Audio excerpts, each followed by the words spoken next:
मुझे 11 दिन हो गए हैं और मैं इसी कमरे में बंद हूँ। मैं आपको दिखा देता हूँ। ये मेरा कमरा है, ये मेरा बेड है, टॉयलेट बाथरूम, और इसी कमरे में बंद हूँ। बस घर के नीचे गया जहाँ रेस्टोरेंट है, ठीक है, वहीं से कुछ बनाया खाने का सामान, ऊपर आ गया। और मेरे रेस्टोरेंट के अगल बगल में 1.5 किलोमीटर के एरिया के अंदर कोई भी घर नहीं है, कोई भी बार नहीं है, कोई भी व्यक्ति यहाँ अब नहीं आ रहा है, क्योंकि सरकार ने निर्देश दिए हैं कि सब लॉकडाउन, सबको बंद करो। तो 11 दिन से ये सब बंद है। और मैं आपको ये बताता हूँ कि इटली दुनिया के चिकित्सा के अंदर नंबर 2 पे आती है। इटली ने इस महामारी के आगे अपने हाथ खड़े कर रखे हैं। सोचिए आप, इटली ने इस महामारी के आगे अपने हाथ खड़े कर रखे हैं। हम लोग बिल्कुल केयरफुल हैं।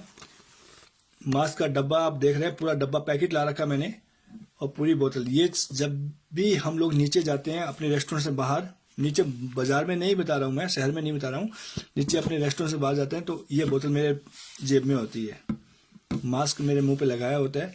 लेकिन मेरी आप लोगों से ये प्रार्थना है, मेरे देशवासियों, आपको अगर देश के प्रधानमंत्री या सरकारी लोग आपको समझा रहे हैं तो उसको समझने की कोशिश कीजिए। और उन लोगों से मेरी हाथ जोड़ के प्रार्थना है जो अफवाहें फैला रहे हैं, प्लीज अफवाहें मत फैलाएं, प्लीज मत फैलाएं। मैं वो दृश्य देख चुका हूँ, वो सीन देख चुका हूँ कि जो आप लोग देख नहीं सकते। और मैं उन डॉक्टरों को, नर्सों को नमन करता हूँ, उनके चरणों में नमन करता हूँ, जो रात दिन भूख प्यास सब कुछ दाव पे लगा के लगे हुए हैं। कोई शिकायत नहीं कर रहे हैं, वो लोग मानव सेवा के लिए लगे हुए हैं। मैंने जब उनको देखा, जब न्यू टीवी के अंदर जब दिखाया, लाइव दिखाया गया, तो मेरी आंखों से आंसू आने लगे। ये लोग नीचे फर्स्ट पे सो रहे हैं, 10 मिनट का टाइम मिला तो सो रहे हैं, 15 मिनट का टाइम मिला तो सो रहे हैं। तो प्लीज मेरे देशवासियों, मेरी प्रार्थना मानिए, जो सरकार आपको नियम बता रही है उनका पालन कीजिए। 1 मीटर की दूरी से ही आपको बात करनी है, 1 मीटर की दूरी से। मास्क आपके चेहरे पे होना चाहिए, बोतल आपकी जेब में होनी चाहिए। आप बाहर जा रहे हैं, बोतल आपकी जेब में होनी चाहिए, सनराइज। कहीं भी आप किसी वस्तु को आपने छुआ, तुरंत हाथ। आप लोग ये भूल मत करें कि ये हवा में फैलता है, नहीं, ये छूने से फैल रहा है, ये छूने से फैल रहा है। ये मुंह, नाक और आंख के जरिए इंसान के शरीर के अंदर प्रवेश कर रहा है। तो मेरी आप लोगों से प्रार्थना है कि सरकार की जो भी नियम है उनका पालन कीजिए। अगर ये हिंदुस्तान में आ गया, ये मेरी आप लोग एडवाइस मान लो या चेतावनी मान लो, जो भी आपको मानना है वो मान लो।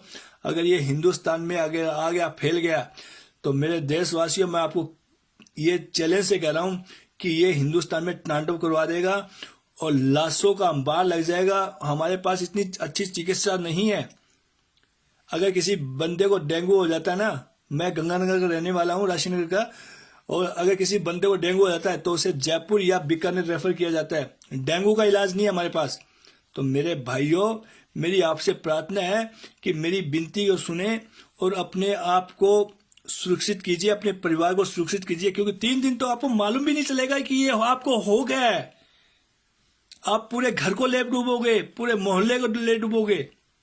तो मेरी आपसे प्रार्थना है, जो गलती इटली ने, जर्मनी ने, फ्रांस ने, स्पेन ने की है, वो आप ना करें। इन लोगों ने पहले मजाक में ले लिया और अब गले में हड्डी अटक गई हमारे। हम लोग कहीं जा नहीं पा रहे हैं। आप क्यों नहीं समझ रहे हो? फ्लाइटें बंद है, ट्रेनें बंद है, बसें बंद है, हम कहीं नहीं जा पा रहे हैं। इसलिए मैं नहीं चाहता कि आप लोगों के साथ ये चीज हो। समझने की कोशिश करो आप लोग। अफवाह ना फैलाएं कि प्याज खाने से ठीक हो जाएगा, 10 रुपए का झाड़ा लगा। मत कीजिए लोग ये चीज।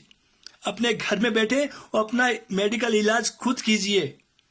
चेक कीजिए, आप अपने सांस को फुलाएं, और अगर आप 35 सेकंड या 40 सेकंड अपने सांस को रोक सकते हो तो आप बिल्कुल स्वस्थ हो। क्योंकि जिसको कोरोना वायरस हुआ ना, वो 10 सेकंड या 15 सेकंड से ज्यादा अपने सांस को रोक नहीं पाएगा फुलाकर। तो अपने घर पे इलाज कीजिए, मास्क का यूज कीजिए, सैनिटाइजर का यूज कीजिए प्लीज। जिंदगी रही तो पैसे फिर कमा लोगे, और जिंदगी नहीं रही तो घंटा भी नहीं कमा पाओगे। आपकी एक गलती आपको तो ले डूबेगी, अपने पूरे परिवार को ले डूबेगी और पूरे मोहल्ले को ले डूबेगी और आपको मालूम भी नहीं चलेगा। तो मेरी आप लोगों से प्रार्थना है, हाथ जोड़ के प्रार्थना है कि प्लीज अफवाह में ध्यान मत दे, अपनी सुरक्षा कीजिए और भीड़ भाड़ बिल्कुल मत होने दीजिए। अगर आपको छींक आती है तो अपने हाथों का यूज मत कीजिए, टिश्यू है तो उसका यूज कीजिए, अन्यथा अपनी बॉडी का यूज कीजिए। ये मैं इसलिए बता रहा हूं कि हम लोग यहाँ भूत भोगी है, इटली भुगत भोगी है, हम लोग बंद है एक कमरे के अंदर। प्लीज मेरी बात को समझने की कोशिश कीजिए, इससे ज्यादा मैं आपको कुछ भी नहीं कह पा रहा हूं। हम लोग मूर्ख नहीं है, घूम बाहर हम भी जा सकते हैं, लेकिन हम पालन कर रहे हैं सरकार के नियमों का। तो आपसे प्रार्थना है कि प्लीज बाहर मत जाइए, इससे ज्यादा मैं आप लोगों को कुछ भी नहीं बोल सकता।